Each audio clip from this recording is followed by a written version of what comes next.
BJP കേന്ദ്രം ഭരിക്കുന്നിടത്തോളം എനിക്ക് പുരുഷനാവാനാണ്. അതെങ്ങനെ പൊളിറ്റിക്സ് ആയിട്ട് ബന്ധപ്പെടാം? എങ്ങനെയാണ് അതെ, വലതുപക്ഷം ഫീമെയിൽ ഉണ്ടോ? പൊളിറ്റിക്സ് എങ്ങനെയാണ് കണക്റ്റഡ്?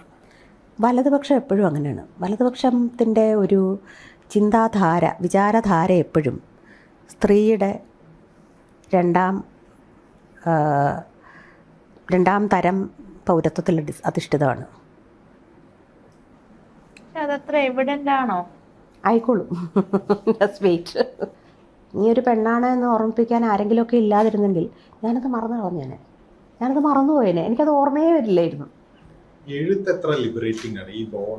എഴുത്ത് മാത്രമേ ഉള്ളൂ ഈ ലോകത്തുനിന്ന് എന്തെങ്കിലും ലിബറേഷൻ തരുന്നതായിട്ട്.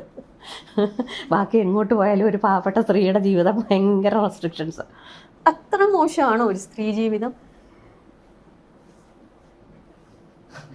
ആണോ? അല്ല, അത്രയ്ക്ക് വളരെ നന്നായിട്ടാണോ സിതാരയ്ക്ക് തോന്നിയിട്ടുള്ളത്? എനിക്കെപ്പോഴും ഇനി അടുത്ത ജന്മം ഉണ്ടെങ്കിൽ എനിക്കൊരു സ്ത്രീയായി ജനിക്കണം എന്ന് തന്നെ ആഗ്രഹമുള്ളൂ. ഒരിക്കലും ആഗ്രഹമില്ല.